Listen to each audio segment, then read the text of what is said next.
8월 14일 수요일 가정에서 드리는 새벽 예배에 오신 모든 성도님들을 주님의 이름으로 환영하고 축복합니다. 이 한 예배와 기도 시간을 통해서 하나님의 음성을 들으시고 오늘도 주님과 함께 동행하시는 복된 하루 되시기를 주님의 이름으로 축복합니다. 다 같이 찬송가 545장, 구찬송가 344장, 이 눈에 아무 증거 아니 배워도 찬송가를 음원 반주에 맞추어서 함께 찬양하겠습니다.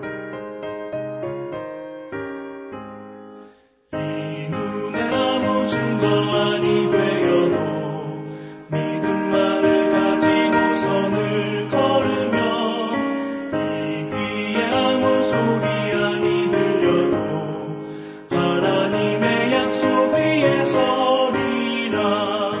걸어가세 믿음 위에 서서 나가세 나가세 의심 버리고 걸어가세 믿음 위에 서서 눈과 귀에 아무 증거 없어도 이 눈이 보기에는 어떠하든지 이미 얻은 증거대로를 믿으며 이 맘에 의심 없이 살아갈 때에 우리 소원 주 안에서 이루리.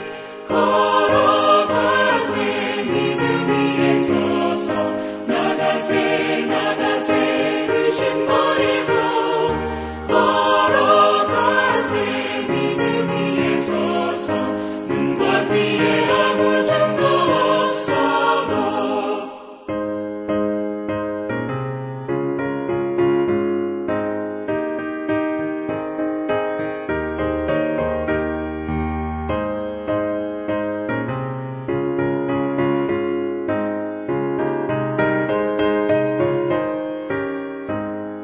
주님의 거룩함을 두고 맹세한 주 하나님 아버지는 참 기쁘다. 그 귀한 모든 약속 믿는 자에게 능치 못할 무슨 일이 있을까. 걸어가세 믿음 위에 서서 나가세 나가세 의심 버리고 걸어가세 믿음 위에 서서 눈과 귀에 아무 증거 없어도. 기도하겠습니다.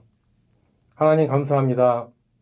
우리 눈에 아무 증거 보이지 않고 또 우리 앞길이 또 분명하게 나타나지 않는다 하더라도 오늘도 우리의 생명 대신 어둠 속의 등불 대신 하나님의 말씀을 붙잡고 살아가게 하심을 인하여 감사드립니다.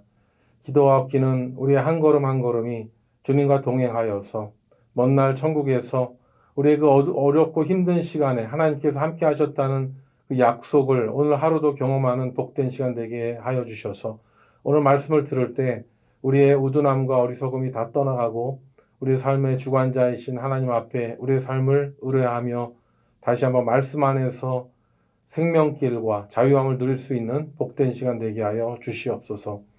하나님, 우리가 이번 달에 우리 모든 성도들 성령 충만함 받아서 성령의 9가지를 열매를 맺는 그런 꿈을 꾸며 매일 기도하고 있습니다.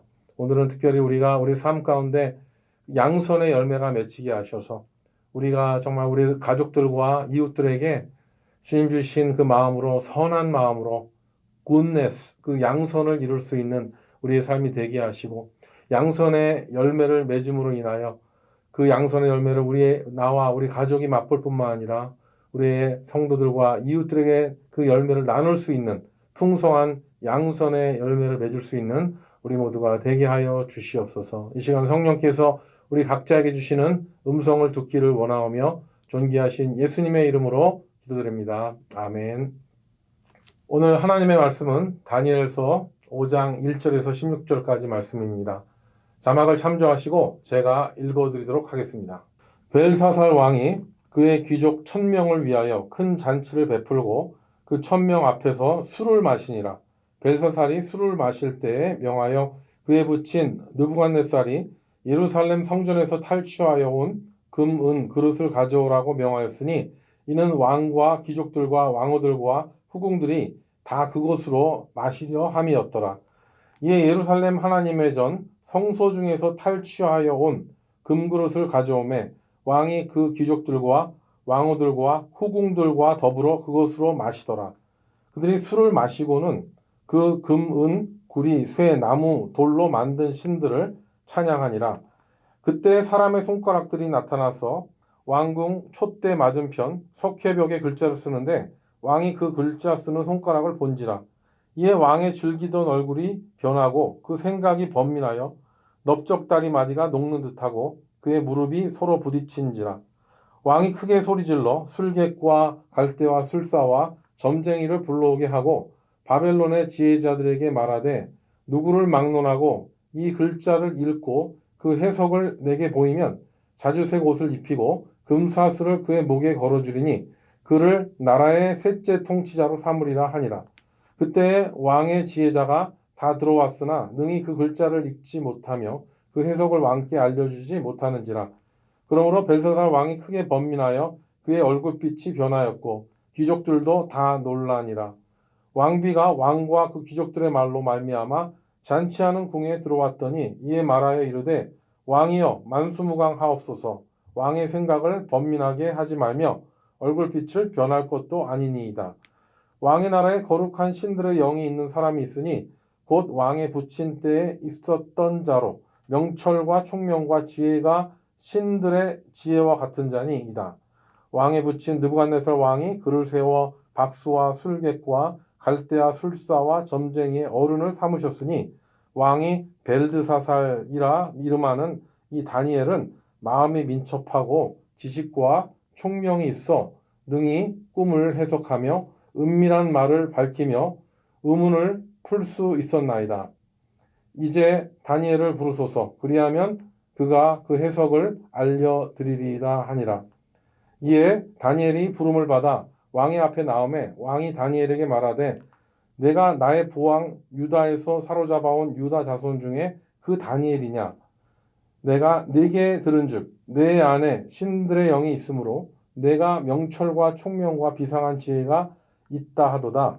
지금 여러 지혜자와 술객을 내 앞에 불러다가 그들에게 이 글을 읽고 그 해석을 내게 알게 하라 하였으나 그들이 다 그 해석을 내게 보이지 못하였느니라. 내가 내게 대하여 들은즉 너는 해석을 잘하고 의문을 푼다 하도다. 그런즉 이제 내가 이 글을 읽고 그 해석을 내게 알려주면 내게 자주색 옷을 입히고 금사슬을 내 목에 걸어주어 너를 나라의 셋째 통치자로 삼으리라 하니. 이 말씀은 하나님의 말씀입니다.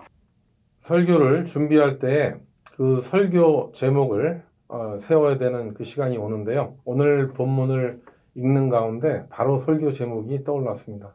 그것은 하나님 앞에서 간땡이가 부은 자입니다. 여러분, 요즘 시대에 하나님 두려운 줄 모르고 사는 사람들 너무 많지 않습니까? 이번에 파리올림픽 개막식 때 정말 많이 실망했습니다. 그리고 이 땅에 수많은 통치자들이 지금도 하나님을 두려워하지 않습니다. 사람을 의식해서 그들이 추악한 행태를 벌이고 세큘리즘에 근거한 그런 정치를 하는 걸 볼 때 역사가 증명합니다. 그렇게 하나님 두려워하지 않으면 바로 하나님이 그 역사 가운데 개입하시고 그때그때 하나님의 역사를 이루신다는 것. 그래서 우리 인간이 가장 두려워해야 되는 것이 무엇인가? 그것은 바로 인간의 생사화복을 주관하시는 하나님 앞에 정말 두려운 마음으로 살아야 된다는 것. 잠언 1장 7절이 알려주고 있죠. 여호와를 경외하는 것이 지식의 근본이오늘 미련한 자는 지혜와 훈계를 멸시하느니라. 영어로 The fear of the Lord is the beginning of the knowledge라고 했는데 그래서 the fear of the Lord 하나님을 두려워하는 것이야말로 모든 지식과 지혜의 시작이라는 것, 기초라는 사실을 우리는 늘 명심해야 될 것입니다. 다니엘서에서 보여주는 참으로도 그 특별한 그 대조가 있죠. 그것은 뭐냐면 왕들이 바뀌고 심지어 나라가 바뀐다 하더라도 기도하는 한 사람은 변함이 없고 하나님께서 그를 사용하셔서 하나님의 뜻을 펼치신다는 사실입니다. 여러분, 다니엘이 그 바벨론 국가의 무슨 사법고시라든가 행정고시를 통해서 기용된 인물이 아닌 것 아시죠? 다니엘은 전왕 느부갓네살 왕이 기괴한 꿈을 꿨는데 그 꿈을 알아맞혔고 해석해서 그가 하루아침에 별정직으로 고위 공무원이 됩니다. 소위 낙하산 인사로 고위 보직을 얻은 사람인데 그렇게 낙하산 인사로 된 사람은 정권이 바뀌고 나라가 바뀌면 있을 수가 없는데 지금 보면은 지금 벌써 느부갓네살 왕이 끝나죠. 그리고 그 역사의 기록에 보면 그 사이에 벨사살 왕, 그 섭정왕 그 사이에 4명의 왕이 거론됩니다. 오래 통치하지는 못했지만 짧게 한 그런 왕들 사이에서도 다니엘은 다시 한번 이 벨사살 왕 때 고위직으로 다윗을 세우는 일이 일어나게 되는 것이죠. 그래서 하나님은 지금도 기도하는 사람을 귀하게 사용하고 계십니다. 오늘 본문의 그 벨사살 왕은 진짜 하나님 앞에 간땡이가 분 사람입니다. 그 선대 왕인 느부갓네살이 예루살렘 성전에서 탈취해온 하나님 성전의 그 기구들의 그 술을 부어서 마시는, 그것도 혼자 마시는 것이 아니라 자기의 왕후와 후궁들과 귀족들을 불러서 하나님의 이름을 욕되게 합니다. 벨사살이 적어도 그가 그 지금 술 파티에 사용하려는 그 금잔이, 그 금그릇들이 무엇인지, 어떤 용도에 사용됐는지를 잘 얘기를 들었으면 그렇게 가지 않았을 것 같은데, 그런 위험천만한 일을 했다는 것을 보면, 정말 벨사살의 간이 부은 것이죠. 물론 그가, 느부갓네살 왕이 침략해서 망하게 한 그 나라에서 갖고 한 그릇이니까, 자기와 싸워진 그런 나라의 신, 그런 그릇이라고 해서 우습게 여겨서 그런지 모르겠는데 벨사살 왕은 자기 왕의 권력을 남용해서 쓸데없는 일을 벌인 것이죠. 오늘 3절 4절에 보면 이에 예루살렘 하나님의 전 성소 중에서 탈취하여 온 금그릇을 가져오매 왕이 그 귀족들과 왕후들과 후궁들과 더불어 그것으로 마시더라. 그들이 술을 마시고는 그 금, 은, 구리, 쇠, 나무, 돌로 만든 신들을 찬양하니라. 여기서 보면은 벨사살이 지금 하나님의 성소에서 갖고 온 그런 탈취한 그릇을 사용해서 술을 퍼마시는 것보다 지금 더 가증하고 위험한 짓을 벌이는 것이 무엇이죠? 그것은 바로 그냥 술을 퍼마시고 끝난 것이 아니라 자기들의 우상들을, 그것도 금과 은과 구리와 쇠와 나무와 돌로 만든 그들의 신들을 찬양하고 있다니 이 얼마나 간이 부었습니까? 술을 마시려면 그냥 조용히 곱게 마실 것이지 웬 자기들의 우상들을 잔뜩 들여다놓고 하나님을 모욕하고 우상들을 찬양하는, 이건 정말 부어도 보통 간땡이가 크게 분 게 아닙니다. 그런데 우리는 오늘 이런 본문 가운데서 정말 하나님께서 이 가운데 역사하는 그런 하나님, 정말 벨사살 왕이 그렇게 간이 부어서 살았었던 그것이 반드시 벨사살에게만 국한되지 않았다는 것이 기억이 났습니다. 제가 바로 벨사살 왕이었더라고요, 보니까. 저는 모태신앙이고 교회에서 비교적 모범적으로 주일학교와 고등학교를 거쳐서 성인이 되었는데 20대 초반에 교회 청년회장도 맡았고 또 성가대원으로 활동하고 또 주일학교 교사로도 이렇게 활동했건만 저는 그렇게 귀하게 주님의 나라를 위하여 부름받고 쓰임받는 저의 몸에 주중에는 그 성전의 그릇에 술을 부어서 먹었었습니다. 그리고 세상의 우상들, 성공과 오락과 또 뭐 취미들과 이런 것들을 쫓아다니고 찬양하는 그것을 하나님보다 더 사랑했었던, 이번에 홍성진 장로님께서 뻔돌무산이라는 책을 보니까 저도 용기 내고 고백을 해야 되겠더라고요. 하나님의 전적인 은혜가 아니었더라면 결코 이 자리에 설 수 없다는 그런 죄인임을 고백합니다. 하지만 우리 모두가 그렇습니다. 아무리 내가 신앙생활 잘한다고 노력하고 또 내가 종교적인 삶에 집중해서 거룩하게 살아가려고 한다 하더라도 때로는 하나님 따로 세상 따로 여전히 세상의 성공과 안목의 정욕, 육신의 정욕, 이생의 자랑 이런 것들을 따라서 살아가고 있다면 우리가 벨사살 왕과 다를 바가 뭐가 있겠습니까? 그래서 우리는 오늘 본문으로 주신 하나님의 정말 그 성품과 또 하나님의 그 놀라운 역사들을 좀 묵상해야 될 것이 있는데 한 두 가지만 찾아서 묵상하기를 원합니다. 첫째는 인간은 성령님께서 그 영의 문제를 해결해 주셔야지만이 참된 자유를 얻어서 살아갈 수 있다는 것이죠. 즉 이 말은 인간은 영적인 존재인데요. 그의 육과 혼이 아무 일이 없고 잘 나간다 이겁니다. 그런데 그의 영이 근심하고 그 영의 근본적인 회의가 있다면 그것이 해결되지 않으면 그 인생은 결코 자유롭지 못하고 계속 잘못된 일을 벌이고 쓸데없는 것에 시간과 그의 삶을 허비하다가 그의 삶을 마감한다는 것이죠. 벨사살 왕은 그 재앙의 권력으로 아무리 그 왕후들과 후궁들을 마음대로 취하고 또 그의 재력으로 1000명이나 넘는 사람들을 초청해서 술 파티를 벌인다 하더라도 갑자기 벽에 손들이 나타나서 이상한 글씨를 쓰는 것을 볼 때 그가 얼마나 놀랐는지 얼굴은 낯이 변하고 다리가 막 두두 떨려서 소리가 났다. 그의 영이 그 심각성을 알아보는 것이죠. 벨사살이 정말 그 영 가운데 정말 심각한 일이 벌어진 것을 그 눈으로 본 것입니다. 이것이 바로 인간이 영적인 존재라는 것을 입증하죠. 아무리 환경이 좋고 육적으로 편안하고 완벽하고 모든 것이 갖추어졌다 하더라도 또 모든 쾌락을 누리고 오락을 누린다 할지라도 그 영의 공고함이 있으면 아무런 삶에 의미가 없다는 것입니다. 많은 사람들이 이 영적인 공고함을 외면하고 살아가죠. 그냥 눈에 보이는 것만 쫓아가고 진짜 그 영의 공고함을 깊이 이야기하려 하지 않습니다. 그냥 외면합니다. 아직도 뭐니 해도 머니니까 돈만 벌어라 하는 삶을 살고 계신다면 그리고 또 누구보다도 바쁘게 살고 있지만 정작 내 영혼의 공고함을 다른 것들로 잊어버리고 그냥 세상의 오락이나 취미나 그런 것들로 그런 영적인 공고함을 외면하려는 사람이 있다면 이 시간 빨리 다 내려놓으시고 우리 하나님 앞에 돌아오시기 바랍니다. 우리의 영의 갈증과 어려움을 하나님께 인정하고 나올 때 하나님께서는 우리를 불쌍히 여기시고 또 우리를 그 하나님의 성령의 은혜로 말미암아 새로운 은혜로 채워주실 줄로 믿습니다.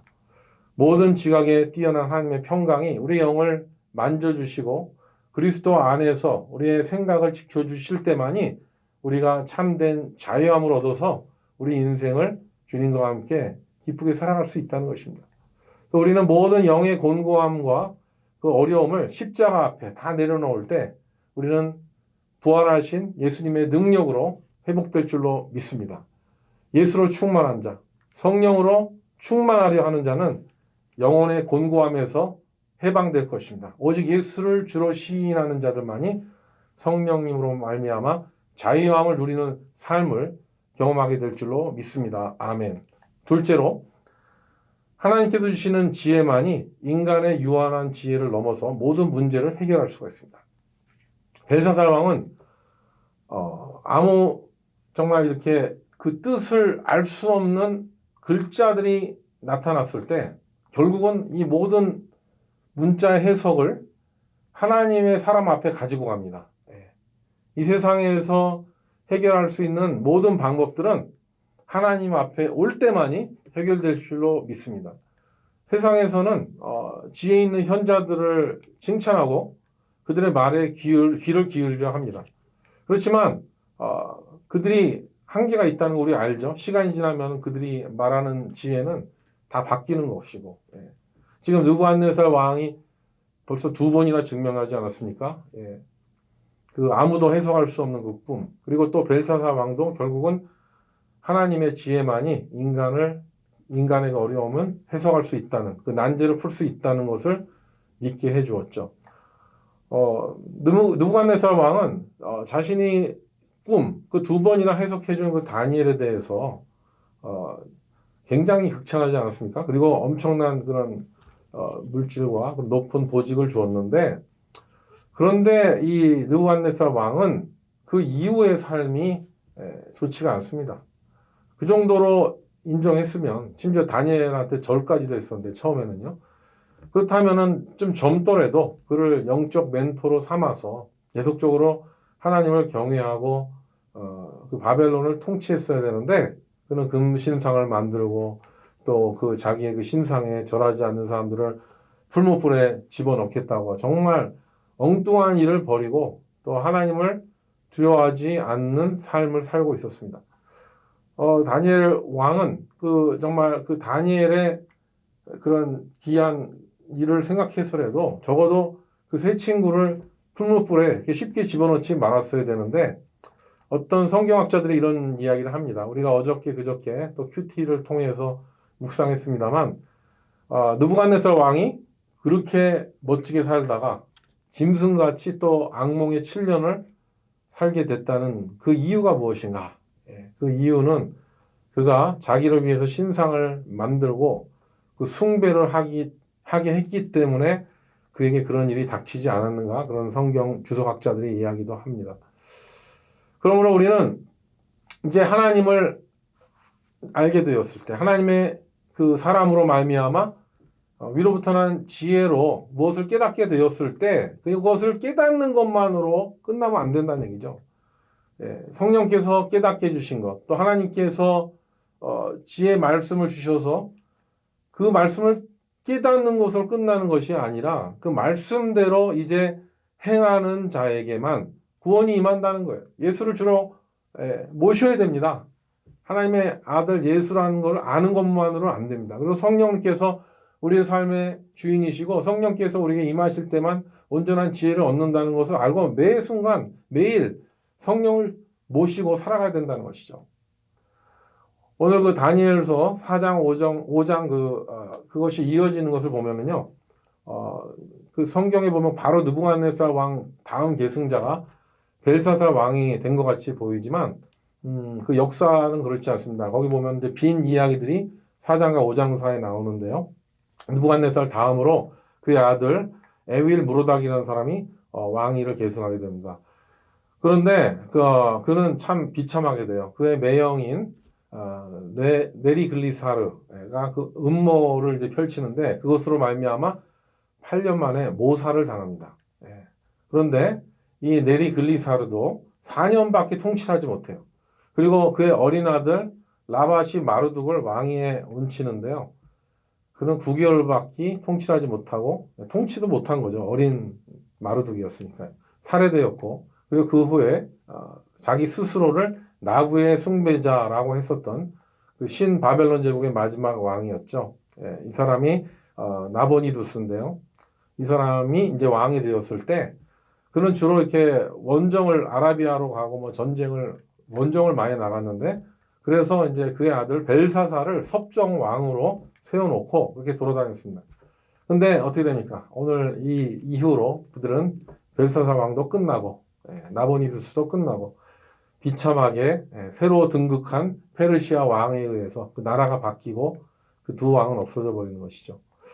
그러니까 이 다니엘이라는 인물이 이렇게 많은 왕들이 흥하고 망하는 가운데서도 하나님을 경외하고 하나님과 동행함으로써 그 대왕과 그 제국에 대한 영향력이 변함없이 행사하는 거 볼 때 우리는 다니엘처럼 기도하고 다니엘처럼 하나님의 뜻을 구하며 말씀을 볼 때 하나님께서 성도를 통해 교회를 통해 이루시는 하나님의 구원의 역사에 우리는 동참하게 될 줄로 믿습니다.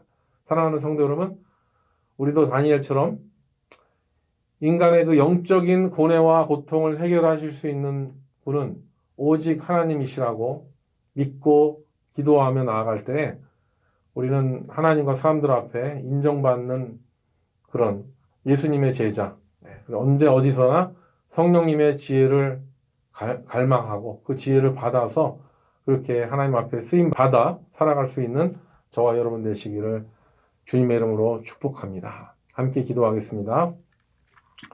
좋으신 아버지 하나님 감사드립니다. 우리가 참으로 얼마나 미련하고 연약한 존재였던가를 우리가 벨사살 왕과 같이 하나님 두려운 줄 모르고 살았던 간땡이가 부었었던 사람들이었지만 하나님께서 우리를 선택해 주시고 예수 그리스도를 주로 고백하게 하셔서 우리가 죄인임을 깨닫게 하시고 또 이렇게 살아가게 하심을 인하여 감사드립니다.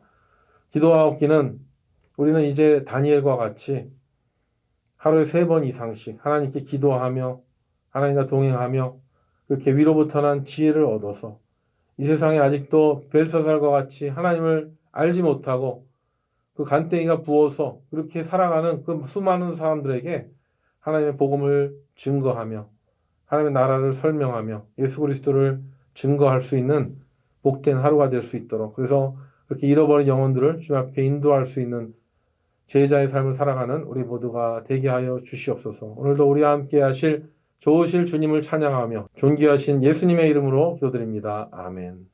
이제 각자 기도하는 시간입니다. 오늘도 승리하시기 바랍니다. 화이팅입니다.